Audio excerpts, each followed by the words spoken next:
Hi, everybody. Welcome to our Friday conference. I'm just going to pull up my slides and we can get started.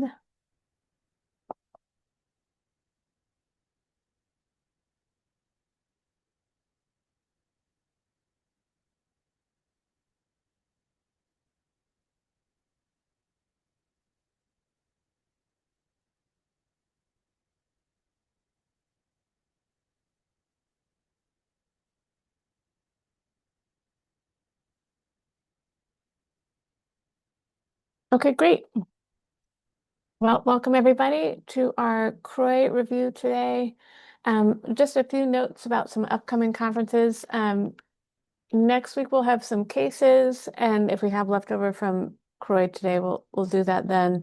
Then on April 10th, we're gonna replace our conference with the implementation science day talk, which will be at the same time. So let me just click forward to this. So the implementation science student working group is collaborating with the CFAR implementation science core and hosting a day-long event. There's registration links here. But one of the keynote is from Dr. Enola Proctor, who's apparently a giant in implementation science and will be presenting at that from 12 to 1. And there will be a hybrid option. So please do try to attend if you find that to be of interest. I'll also just mention that we can't offer CME for that particular day, but still exciting opportunity. And then on the 17th, I think, Dr. Kathleen Page will be with us and more details to follow on that. Okay. So for today, we're going to talk about CROI, which was again in Denver. And this is the giant sculpture of a blue bear that's right outside the convention center. For those of you who are planning your schedules for next year, they did announce that location, which is unusual. So it's going to be in San Diego next year.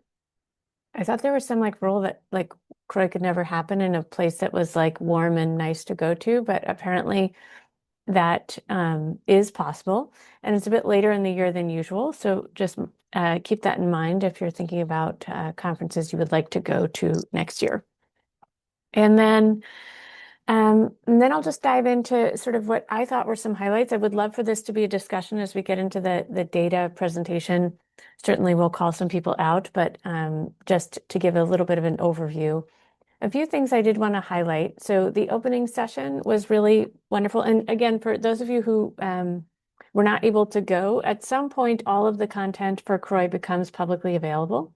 And so you can access it on the website, I think usually in late April. So any of these talks can be seen then. So the opening session had a really wonderful talk from Peter Staley, who's was involved in ACT UP early on and then founded TAG, which the treatment action, I don't forget what the G is for, but they do wonderful work in following research, advocating for research, compiling data, very reliable resource that is community driven. And he was an amazing activist early at the time when that was needed to get drug approvals and other things, and has continued to use his voice. But he gave a really moving talk about what this past year was and what it meant for public health, using the Lancet's term of annus horribilis. I think I spelled it wrong. And then the CME question from his talk was how much of the NIH workforce has been reduced, which is a really surprising 18% since the start of 2025. So he gave a really wonderful talk, and I certainly recommend it to anyone who's interested and who also needs a little bit of inspiration. He was also quite pointed in his remarks about how thankful he was for the work of so many people across public health and in direct patient care. Sharon Lewin gave a really beautiful talk about HIV cure efforts. It's definitely worth watching. And then a really nice talk from Linda Gale Becker on HIV prevention. Other big highlights. So our very own Todd Brown, who I've captured some screenshots of people giving their talks, gave a a really beautiful plenary on GLP-1 agonists, and I will try to get him to come and basically give us that talk so we can ask him more direct questions. But the overall title of the talk was if, the question basically of whether they're the cure for everything. One of the things he did talk about a bit was, we all have seen the benefits, but what about the potential adverse effects? And he directly addressed the loss of muscle mass and whether it was clinically relevant in a slim liver study, which is a relatively small but study specifically done in people living with HIV who had fatty infiltration of their liver. They did see a loss in psoas muscle volume, but actually did not see a decrease in physical function by the measures that they used. So I think this is an important area for attention, especially as we think about the intersection of HIV and frailty and the use of these medications.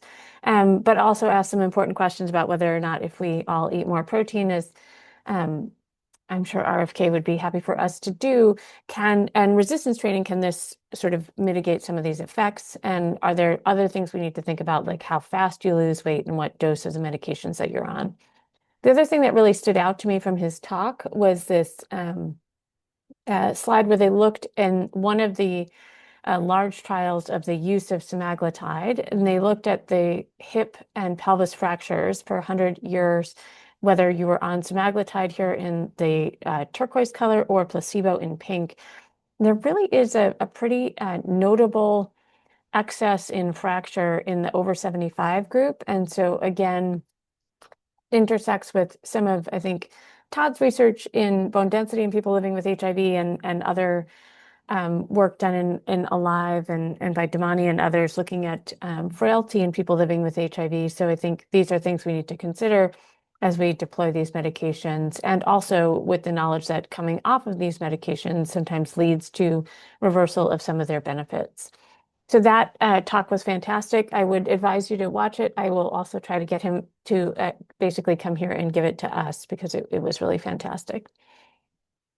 One other of the big overview talks that I thought I would just highlight briefly was from Dr. Wesley Sundquist, who gave a very funny opening where someone in his introduction, they mentioned that he was like one of Time's most 50 influential people in the world or whatever. And he said that it was a kind of funny award to get because he's not really even among the top 3 most influential people in his own family. But he gave a talk about capsid, HIV capsid, and how this directly informed the development of capsid inhibitors. And for those of you who think that science talks are not always fun, it was really beautifully done, like very interesting. I think, others can comment if they disagree, but gave you a really nice mechanistic understanding of how these drugs work. And he also highlighted, so he's at the University of Utah, where there's this woman, Janet Iwasa, who has a website where she has an animated life cycle of HIV. I actually always use it when I'm teaching the fellows about HIV because I think it just so beautifully outlines each of the steps and how we think about how the drugs work at each of those steps. I put the website here, but also speaks directly to these questions around how capsid is inhibited and how blocking it at various different points in the life cycle can have different effects. So those were just some sort of top level highlights. And those will all be available. The treatment action group. Thank you, Joel Gallant. I couldn't remember the G. But those are all will be available when the CROI materials are publicly accessible, which it says something on the website. It's like 30 days from the end of the conference, which we're pretty close to. I don't think that they're publicly posted yet, but they should be soon.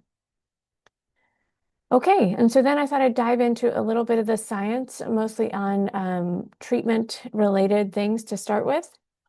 So first, there were some updates for lenacapavir. So I'll start off with updates from Purpose 1. So Purpose 1, this is from the summary from the paper published in the New England Journal in July of 2024. So this is the, really astounding results of 0 new HIV acquisitions in the group of cisgender adult and adolescent women and girls in South Africa and Uganda who were treated with lenacapavir twice yearly for prevention of HIV, as compared to really very poor efficacy for the oral therapeutics, again, driven as it has been in multiple prior trials, at least to our best assessment by a lack of adherence.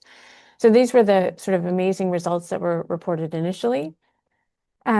This was, as I mentioned, compared 3 different strategies. So lenacapavir subcutaneously twice yearly, oral FTAF or oral FTDF, and they were randomized 2 to 2 to 1. And since the primary analysis among the more than 5,000 participants, all of whom initially tested negative for HIV, there were some who tested positive at enrollment, they're excluded from this analysis.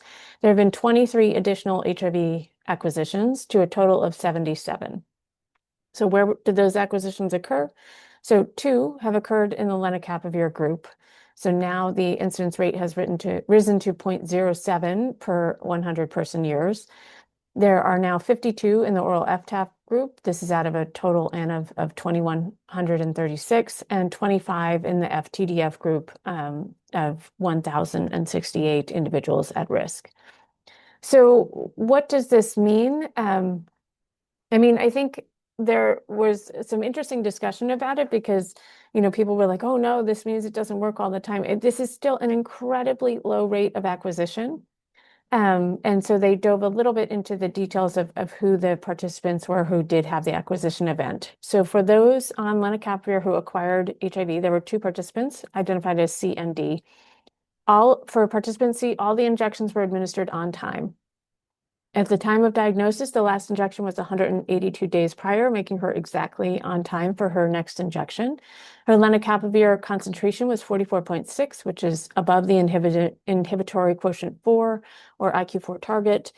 Her HIV viral load at the time of diagnosis was 78 copies, and when they retrospectively tested a sample that was available from 13 weeks prior, it was also positive at that point at 47 copies. So one of the acquisitions that will remain difficult for us to explain. Participant D, their last injection was actually 487 days prior, so more than a year of no injection. Lenacapavir was, detectable but very low at the time of diagnosis, and the viral load was 134,000. So there were similar rates of injection site reactions and adverse events as reported previously, so no new safety signals or concerns. And these 2 people fall into this category. So of those who have ever been reported in lenacapavir HIV prevention trials, there are now a total of 5 individuals who have acquired newly HIV while receiving injections. The first 2 were previously reported, participant A and B, in the PURPOSE 2 trial, which we'll come to in a second. And the 2 new cisgender female acquisitions were reported in this extended analysis, one of whom had on-time injections and what would have been thought to be an inhibitory level of lenacapavir, and the other who had missed many study visits and actually had been switched to open label FTDF at the time of diagnosis. So then the other update from PURPOSE 2, from the PURPOSE set of analyses, so all looking at lenacapavir for pre-exposure prophylaxis. So PURPOSE 2 enrolled people who have condomless receptive anal sex with partners who are assigned male at birth. So enrolling men, transgender women, and non-binary or otherwise gender fluid individuals, and identified a high level of efficacy of lenacapavir as compared to the background incidence for HIV in this group, and some efficacy, although lower, for FTDF for individuals who were randomized to that strategy. So the PURPOSE 2 results were updated here from the end of the blinded phase. This is the present analysis at the end of the randomized blinded period, which is what they're reporting today. They performed a pre-specified primary analysis, which was published in the New England Journal. That's what I showed you previously in 2025. That was conducted when 50% of the participants had reached the end of their randomized blinded phase. And so now the present analysis that they're reporting here has an additional 1,243 patient years of follow-up. And what did they find? So they still had extremely high efficacy of lenacapavir. And the primary phase, it was a 0.11, here a 0.10, here 0.11, with 1 additional acquisition in the lenacapavir group. So we have one additional participant on lenacapavir who acquired HIV. So diving into who this person was, this is participant E. So they're a new acquisition. So their lenacapavir was at 14.2 nanograms per mil. So here the IQ4 is 15.5, so slightly below. And the HIV viral load at acquisition or at diagnosis was 2 million. So just to summarize here, I think that in both of these sub-analyses, and then before I do that, I'll just say in JID in January, there was a resistance analysis published looking at, from the Purpose 1 and Purpose 2 studies, individuals who acquired HIV, what were the rates of resistance amongst all the strategies. And one of the things they highlight here is that there were 8 participants with unrecognized baseline infection who received lenacapavir monotherapy for a period of time, and half of them, 4 out of 8, developed an N74D mutation. So this is thought to be a mutation that will be selected in the setting of monotherapy and is one that we're looking for in some of these cases of failure.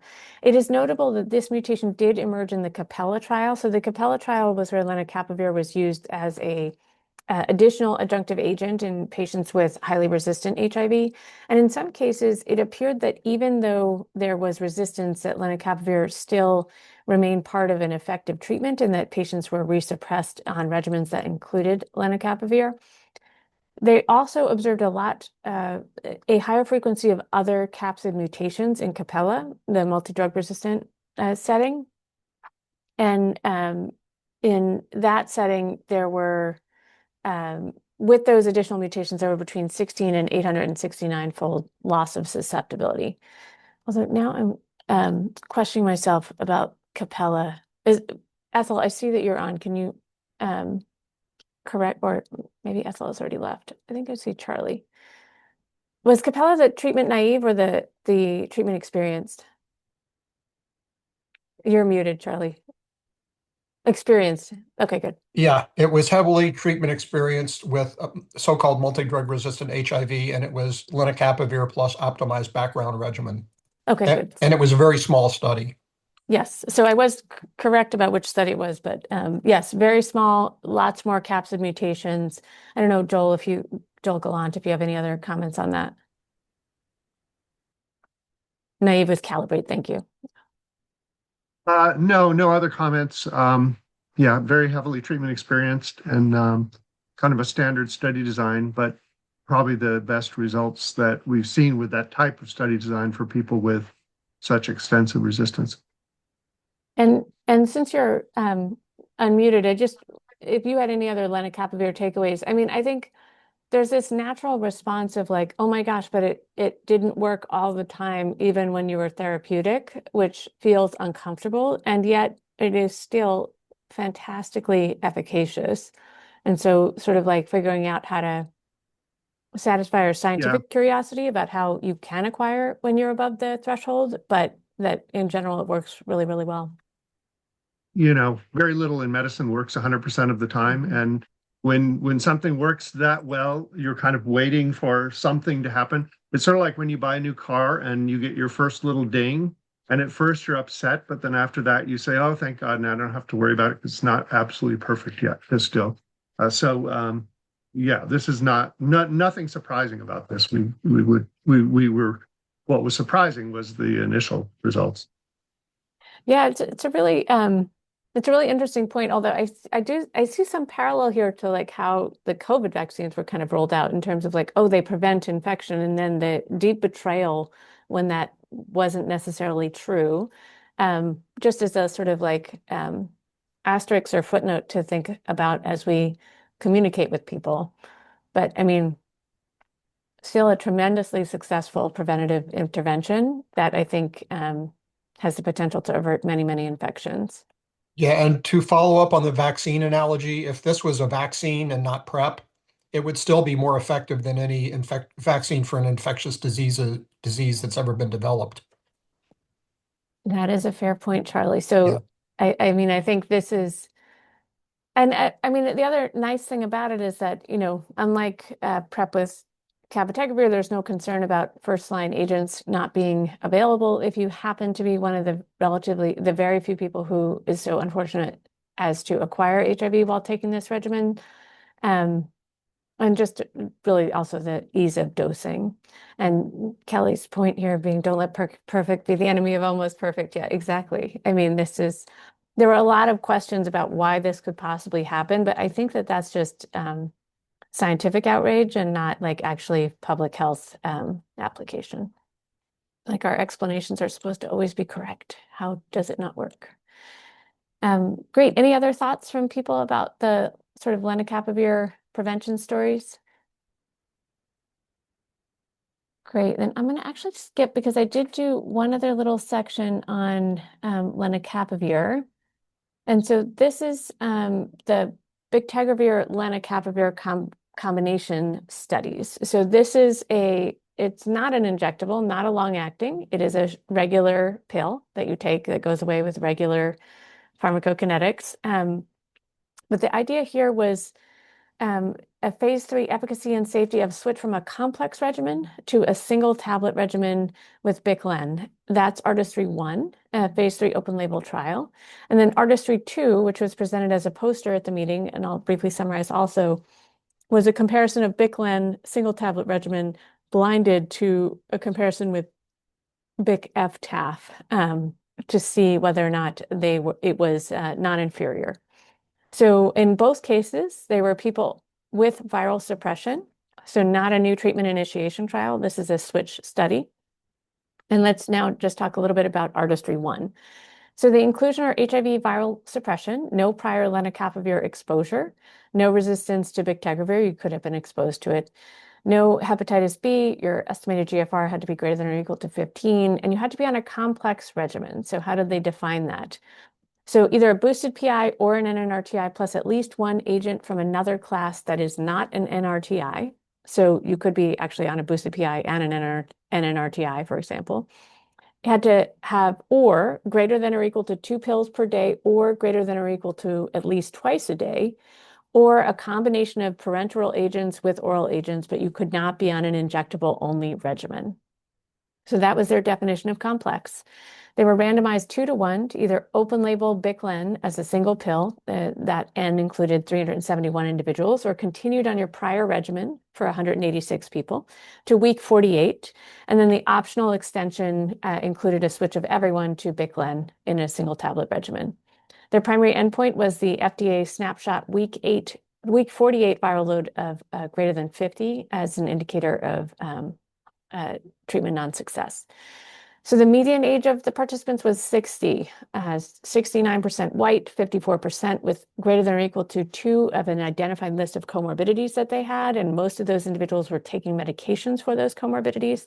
Their median CD4 count was 600, median duration of ART was 28.3 years, and as Chloe Orkin, who is presenting this study, noted, more than the age of many of the young investigators in the room.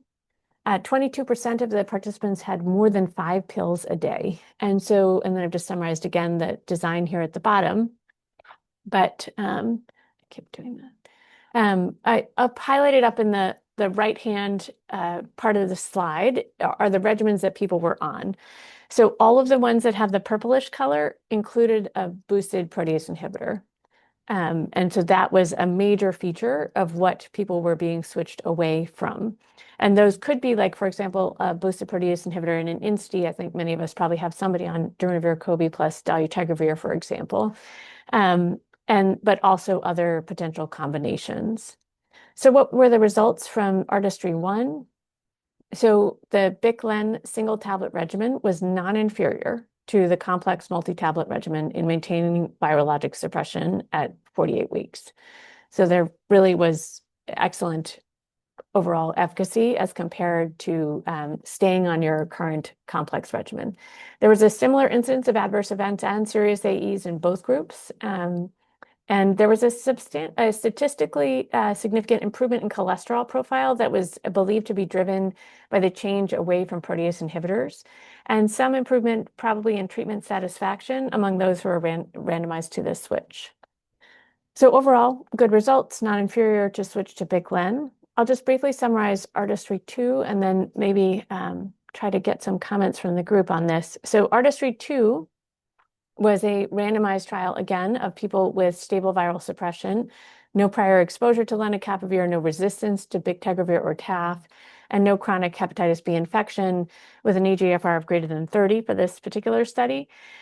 And they were randomized 2-to-1 to either a Bic/Len single tablet regimen or plus placebo, or Bic/F/TAF single tablet regimen once daily plus placebo. And the placebo there, just so people didn't know which one of the active drugs they were on, and then with an optional open label phase on the Bic/Len single tablet regimen. So their primary analysis again was week 48 viral load greater than 50, and here they have excellent efficacy again in Bic/F/TAF versus Bic/Len, where they have high levels of viral suppression at week 48 on either of the regimens. 4 to 5 of the participants who had an HIV RNA at greater than 50 copies at week 48 had low-level viremia, meaning that they were not high-level breakthroughs, although that was defined as less than 1,000 copies. And one participant in the Bic/Len group had a high HIV RNA viral load at 10,000 and resuppressed when changed to a protease inhibitor-based regimen. So I think what I would take from these two studies, and I'd be interested to what other people hear or have seen, is that we can probably change people from Bic/Len, from complex regimens in many cases, as long as they don't have integrase inhibitor resistance, to something like Bic/Len as an option for people who are on complex regimens with a long history of treatment experience. The median age in that trial of 60, the 30 years of ART, like these are many of the people who we often have trouble changing. But one of the things I think that is really worth discussing, and I'd love to hear other people's thoughts on, is that it's not at all clear that we can't just change them to Biktarvy, because I think we have data from other sources that likely these same individuals would probably be suppressed on bictegravir F/TAF, even if they have nuke resistance. And so the question is whether we should be waiting for Bic/Len, or whether we should be trying to do this earlier for people who are on complex regimens, and whether or not we should be, like the fact that lenacapavir is a novel class, I think makes a lot of people feel very comfortable with the change. But there is good data that these integrase-based backbones work well in people with resistance. So why are we so much more comfortable? And just because the new class, great, but also that we have accumulated experience in thousands and thousands of people on the integrase plus F/TAF combination. So more experience in terms of the side effect profile and other things. And Charlie, I saw you briefly, so hopefully you have a comment. Well, I was just going to point out this is going to be the 4th tenofovir sparing single tablet regimen for once daily oral administration. So we've had Juluca actually for a very long time. We don't tend to think of that as a first-line regimen, but it could be used as a first-line regimen. And we have Dovato, which is dolutegravir plus 3TC, which is quite popular outside the US, even though it's not very popular in the US. And dolutegravir is going off patent, I believe, next year or the following year, 12 to 18 months. So we could, in theory, have generic dolutegravir lamivudine available as an STR. And then we're going to have doravirine as latravir. And now we're going to have this. So if you want to use a tenofovir sparing regimen in either a treatment naive or a treatment experienced patient, which of these would you choose and why? And I don't know the answer to that. I think there's probably going to be a marketing war about this, and everybody is going to say, choose mine because it has all these advantages over the other ones. I would love to hear Joel's take on this, because I've been a bit astonished that some of these regimens were developed in the first place. So Joel. Yeah, I mean, on the one hand, I'm really excited about this combination because it expands the number of people who can be on a single tablet regimen. And we like the idea that resistance results matter, and therefore the idea of having somebody on 2 fully active drugs a little more appealing than having them on 1 fully active drug plus some drugs that probably have partial activity in the case of Biktarvy. That being said, in non-Gilead studies, Biktarvy has worked really well in this population. And we're not going to see any trials like that coming from Gilead for obvious patent reasons, but other studies done outside of Gilead have really shown that Biktarvy will work. I'm kind of from a global standpoint, I don't think the advantages of these regimens are that they're tenofovir sparing, because frankly, I don't know of many downsides with TAF, and the big downside with TAF sparing regimens is the hepatitis issue. But I think it kind of remains to be seen whether people will just try the Biktarvy option rather than waiting for this to come out. But there's certainly data to back you up if you choose that option. Yeah, I think I hear a lot of people say that if you're going to be on a drug for 40 or 50 or 60 years, wouldn't you rather be on 2 drugs instead of 3? And I suppose in theory that makes sense, but if all 3 of the drugs in the STR are completely benign or almost completely benign, what's the advantage of the 2-drug regimen? So Yeah, I agree. I don't automatically buy into that.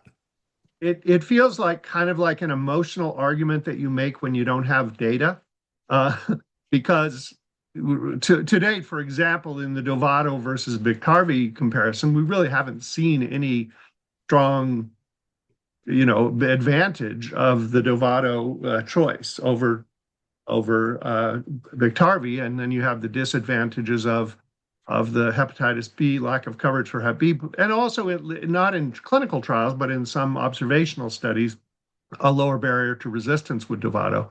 Now that you can't paint all 2-drug regimens with the same brush. So what applies to Dovato may not apply to some other 2-drug regimens. I don't think there's anything inherently wrong with 2-drug regimens, but I do worry in the Dovato case that 3TC is a little bit fragile. Yeah, I mean, we know what the side effects of TDF are, and we know that they're easily measurable, and we haven't seen them with TAF. So the idea that 40 years from now we'll suddenly discover something, it's possible, but I wouldn't use that as a reason not to give it.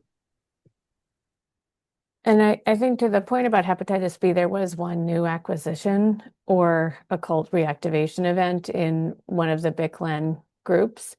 I forget which of Artistry 1 or Artistry 2. And that's been a feature of studies of these 2-drug therapies that I think the biggest point there is pointing to our need to vaccinate individuals at risk, at least for the new acquisitions, as those are preventable. But it is an important thing that we should keep in mind.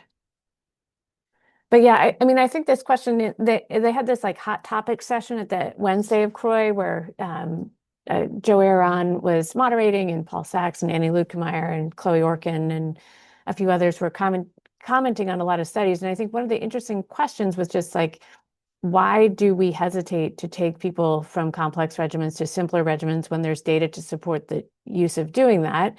I mean, I think in many cases it's because if someone's doing fine and you make a change and then something happens, then that's an error of commission as opposed to one of omission, of sort of changing what they're on already. And it feels nervy, I think, to some people. They don't want to be the one responsible for you losing control after you've had it for a long time. But I think it is important for us to really look at the data that we have, and especially when people are asking to change their regimens to something simpler, that we think about what we can offer even right now. But Joe Aaron was calling it FOMR, or fear of making resistance, as one of the major reasons that people don't change. So yeah, Charlie, I think it's a really good point. I think with the doravirine and islatravir, which I was not going to cover here, that was shown to be non-inferior also, and in a new study, and that will likely go through development. I think the question sort of becomes, which of these is preferable for the patient in front of you. And I think having lots of choices is actually helpful. I will say when doravirine first came out, I was not sure at all where it was going to fit into treatment. And it is now my favorite NNRTI. And I find myself struggling to use rilpivirine because of all the antacid and the absorption requirements as opposed to doravirine. So I don't know how it'll fit into the treatment landscape moving forward, but I was a little bit humbled by when they developed doravirine. I was like, why did you do that? And now I actually quite like it, but when needed.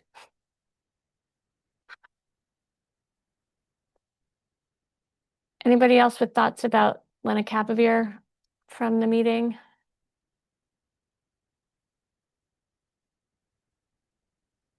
Okay. Then I'll switch back to the next thing I was going to talk about. So this is injectable therapies for people with viremia. So we've talked about that many times in this case conference for people for whom we're considering that as a therapeutic option. So this is a randomized controlled trial. So it was the SUPLA trial, showing the week 24 outcomes of long-acting injectable therapy in people with HIV and suboptimal viral suppression. So the inclusion criteria here are ART experienced over age 18 and at least 35 kilos, an HIV diagnosis of more than 12 months, HIV RNA of greater than or equal to 200 copies per mil, and no known drug resistance mutations to either cabotegravir or rilpivirine. So the key exclusion criteria are these drug resistance mutations that were through chart review or at screening. And then if you're a hepatitis B carrier, so carrier status, you are not allowed to receive hepatitis B treatment during the LAI transition, but you are not excluded from the study. And I think this comes to another point that we'll sort of revisit at the end. So here you are randomized either to continue delayed switch group, and when you continue your oral ART regimen through week 24, or go directly to injectable every 8-week dosing, so not every 4-week, which has been used in some of the observational case series of individuals on injectable therapy through week 24, and then everybody rolls over until week 52. So with this as their schema, they screened 85 ART experienced people with HIV and 61 underwent randomization. 30 were assigned to receive long-acting and 31 to delay. Ultimately, 25 were included in the analysis for the long-acting injectables, and 20 were included in the analysis for the delay to injectable. So the 5 who were excluded from the long-acting group either had a suppressed day 1 viral load, either had detectable CAB or rilpivirine resistance-associated mutations, or withdrew consent. And their final analysis is going to be these 45 participants. So the characteristics of the participants, 45 total, 91% were male. The median age was 40. Median CD4 was 319 with an IQR that went from 160 to 435. The median viral load was 35,000. And that's really important because with the threshold of greater than or equal to 200 copies, you want to make sure that they're not just capturing some people with low-level viremia, but it really was people with viremia ranging up as high as 225,000 copies per mil. Viral load, 33% of them were between 10 to the 5th and 10 to the 6th, but they only had 3 total who were greater than 10 to the 6th. So a good portion, about 1/3, in that 10 to the 5th to 10 to the 6th range. So again, highlighting that they had real viremia before initiating the injections. So their primary endpoint was an HIV RNA less than 200 copies per mil at their endpoint at 24 weeks. Secondary endpoints were less than 50, week 24 HIV RNA, change in CD4 cells, loss to follow-up, discontinuation, and change in body weight. And what you can see is that the delayed switch here is in pink and the immediate long-acting therapeutic is in blue. And you have a statistically significant increase in achieving the primary endpoint of HIV RNA less than 200 copies. In both the per protocol, you're at 0.055, and in the modified intention to treat, you're at 0.02. And then this was at less than 50 copies, similar result per protocol there at less than 0.04. And again, at 0.02 for the modified intention to treat. So when they looked a little bit more at what the characteristics were in each group, so about 56%. So overall, 60% of the people in the trial overall had active substance use disorder. Their median time since diagnosis of HIV was about 10 years. There was also like a lot of people who were brought into the study by what they identified as callback. So these were people who were called because they had non-suppressed viral loads and were offered the opportunity to enroll in this study. So potentially identifying that, you know, these are people who weren't like the number who had a self-arranged appointment was about 10%, or who had a scheduled appointment was 10%, but the majority of the patients were actually had outreach done to invite them to participate. And many of them had either irregular or interrupted interventions, interrupted in 64% and irregular in 36%. And they were mostly treated with Biktarvy prior to enrollment in the study. So I think this, I highlighted it. So this is probably people are sort of wondering why to bother to highlight this. We have really, nice cohort studies from Ward 86 and from Grady looking at the implementation of injectable therapeutics in people with adherence challenges. We even have, the data from Alice Nagwu and Kristen Kilcrease and others in looking at this in the adolescent population here. But this is an RCT, and it included people with high viral loads. So I think it does add a new layer to the data that we have so far supporting the use of this strategy. And it's also, they did have an improvement in outcomes, even in the people in the delayed switch. So there was an improvement in adherence likely with just the enrollment in a trial, which is a phenomenon that's been discussed before. So we're currently now awaiting the results of the CROWN study. So this is the manufacturer-sponsored clinical trial looking at injectable therapeutics in people with viremia. It's listed as recruiting, and I don't know if anyone, I know Ethel was our local PI for this, but I think she had to drop off. But I think that we, at least locally, are no longer recruiting for this. And I think we're hoping for results as early as August of this year.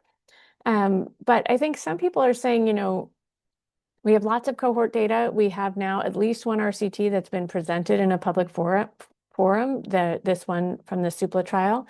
And do we now have enough data to say sort of definitively that this should be a standard approach to people with non-suppressed viremia? I would say it'd be great to get the CROWN study results, but I think we're really close to being able to say that this is clearly a superior strategy for achieving viral suppression. In at least a short-term effect, even in a randomized setting. And that we know that viral suppression has lots of correlates with good outcomes. So I think this is getting close to being ready for prime time. And the more that we can push that and the more it finds its way into guidelines, hopefully the easier we will have, easier time we will have getting it for patients. I don't know what other people's experience has been. I'm currently in some sort of spiral of trying to get approval for this for an individual who would meet these types of criteria, who intermittently can suppress briefly or get close to suppression, but then has long-term inability to tolerate oral meds and just had a very frustrating prior auth circle that has to be started all over again after about months of going through the chain. So I don't know, what do people think? Are we all? I guess we could be surprised by the CROWN study, but it would be really surprising to see that people who can't take ART suddenly can take ART. So is Ethel on the call? She's the local CROWN investigator of record. I don't know if she wants to say something. She was earlier, but I think she had to drop off. I think she's so, off. yeah. Okay, yeah. So to me, the best thing about CROWN is it's a registrational study. I mean, they're intending to use those data to get their package insert for Cabenuva changed to include viremic individuals who can't suppress on daily oral therapy. I will just also point out that we have an upcoming similar study involving lenacapavir plus cabotegravir as a two-drug injectable combination, ACTG 5431, that we will be offering here for the same patient population, people who can't suppress on daily oral therapy. And in that case, it will be for people with a history of NNRTI resistance who would not really do well with Cabenuva. So be aware that that is coming up, although it's going to be a small study. It's really more of a demonstration trial than it is it's certainly not a registrational study. I think the sample size right now is 40 something. So it's not going to be very big, but another option for this group. And Charlie, just if you could comment here, like in terms of like with like some of these things, like dolutegravir, for example, never studied for treatment initiation. So I was always pretty hard line about never using it for treatment initiation. I was like, well, if they want us to use it for that, they can prove it. For cabrolpivirine, like it's a little bit different because the modality is so different. Did you have real like virologic, pharmacologic concerns that it would not work in viremia, or like because then the cohort studies in combination with the RCTs hopefully will make all of us feel better about that. But just for any of us, were you worried about it not working? I'm worried about it in people with INSTI or NNRTI resistance. Yeah. But keep in mind that almost everybody who fails daily oral therapy fails because of non-adherence and often with no resistance at all to the 3 drugs in their regimen. So, that group doesn't worry me at all. Right. That group just needs effective combination antiretroviral therapy, which is why these studies, the injectable arm always wins. Right. Right. Exactly. And then the long-term ability to maintain adherence to injection appointments and things like that, I think, is, a longer term study. But, we don't judge oral therapy by whether or not it works for 10 years. We judge it by whether it works for about a year to 2 years.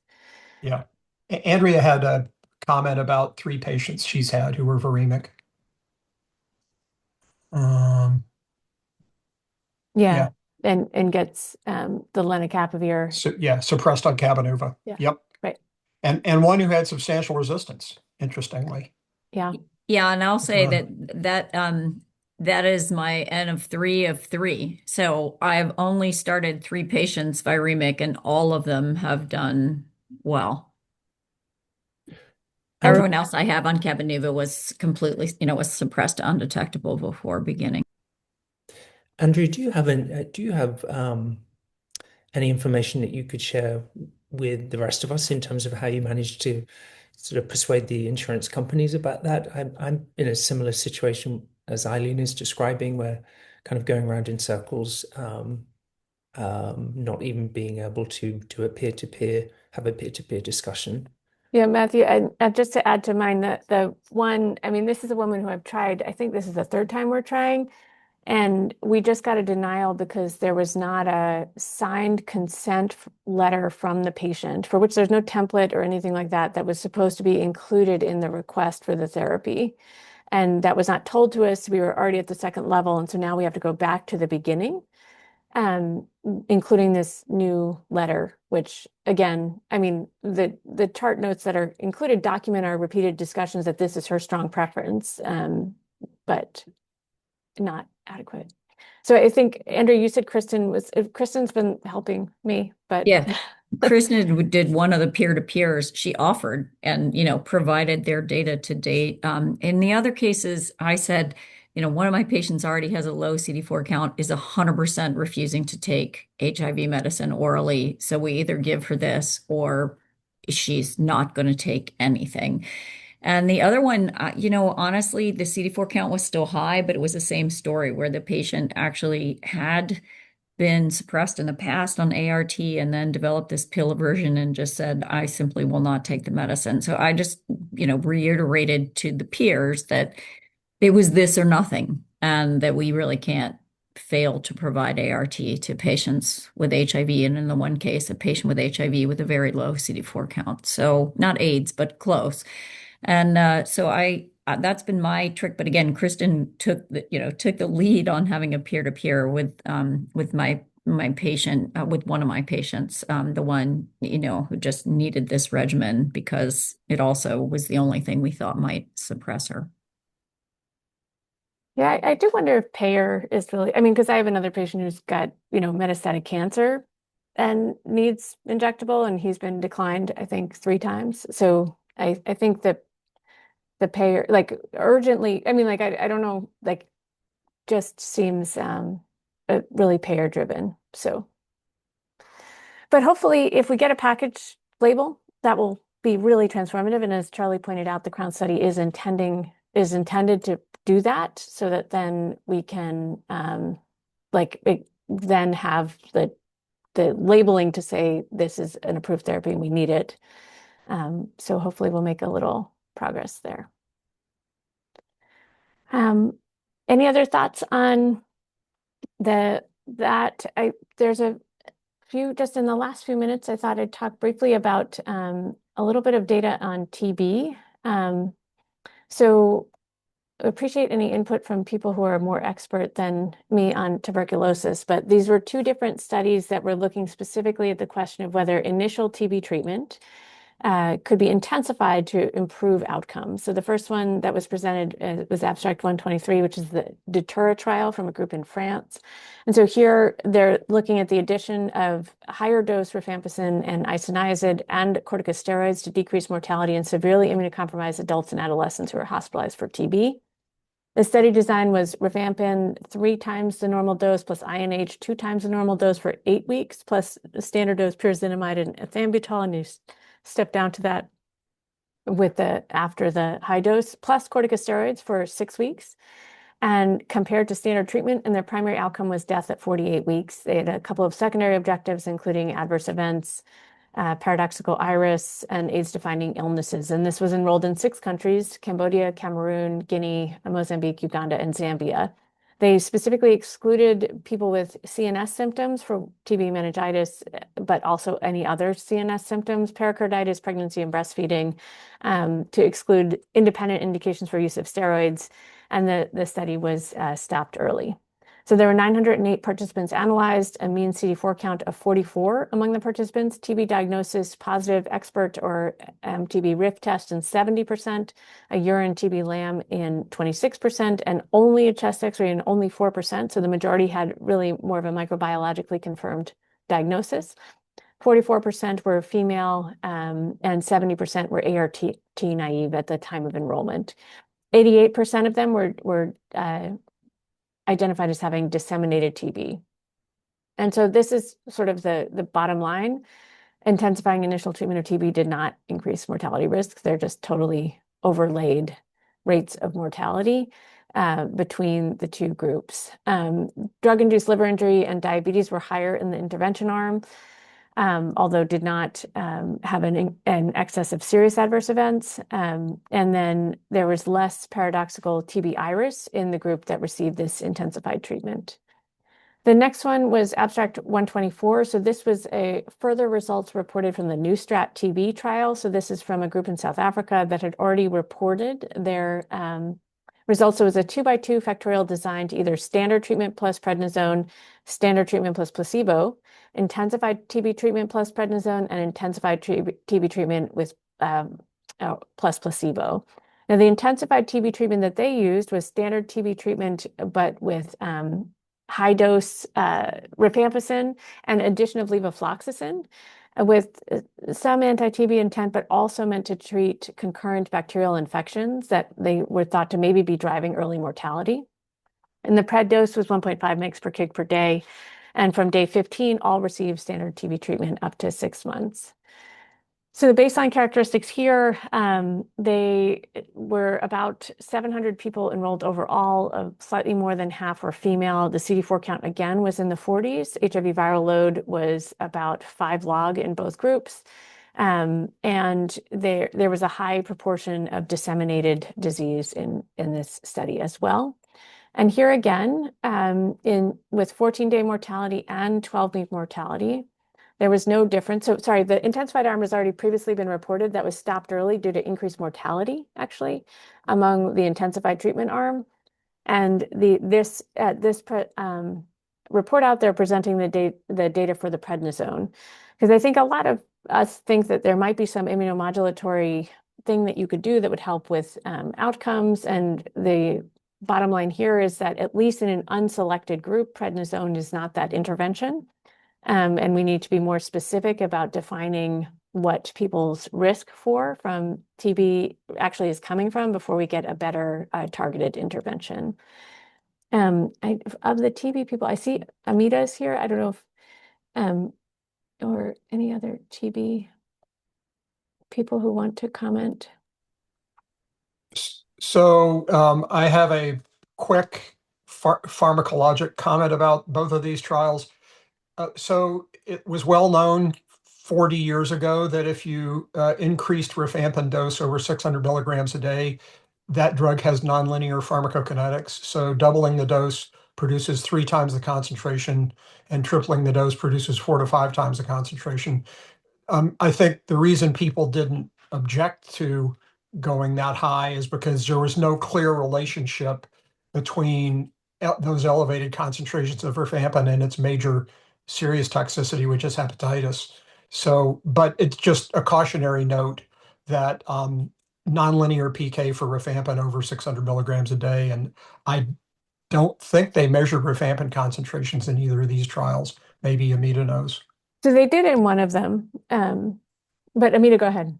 Yeah, I was just going to say, I mean, I think the rationale for increasing the rifampin dose has been shown, at least from several observational trials, including, increased risk of failure and recurrence with low, and that even with the daily dosing of the standard regimen, that we've been subtherapeutic, at least in terms of looking at the dose and outcome relationships. And so there's been a series of these trials to look at bumping up the rifampin dose, whether it be for sort of advanced TB, TB meningitis, standard pulmonary TB. And what's interesting, at least, is that some have shown potentially some benefit and others have shown exactly this, no benefit. These have the prednisone added. And I think the point with the prednisone is obviously both the immunomodulatory and to prevent iris from further exacerbating the treatment. So it's these are important data because I think we had gone in thinking that this would be beneficial. Yeah. And unfortunately, we can see here that there's really no added value. And so that some of the practice that was happening empirically is now, shown with this type of data. And key thing is that these are often really sick patients that are hospitalized with disseminated disease. And so the cat's out of the bag and trying to figure out how best to manage them because this is a group that with really high mortality. Yeah, exactly. I mean, like these are like 25 to 27% mortality at the endpoints, which is just really, really high. And I think if it were like COVID, where like Dex seemed to help most people, it would have been great. But I think probably going to require more refined definition of who would benefit from these different types of interventions. And the only other thing I would say about prednisone is there was some data that was from preclinical, and then they subsequently did clinical trials using sort of host pharmacogenomic profiles with LTR4 and sort of showing a U-curve for benefit from use of corticosteroids. But that then, when they went to the clinical trials, did not seem to bear fruit. So there's a group where it potentially causes harm and those where they have benefit, and then the group that has no outcome whatsoever. But figuring that out is quite nuanced. Yeah. So somewhat disappointing, but hopefully we can move forward, get more precise about what people with disseminated TB have. So just being conscious of time, we're at the hour. So thanks everybody for joining. I have a few other little tidbits we can do on some future one about hepatitis B and use of 2-drug regimens sparing Hep B and reactivation risk and things like that. But thanks so much to everybody for joining.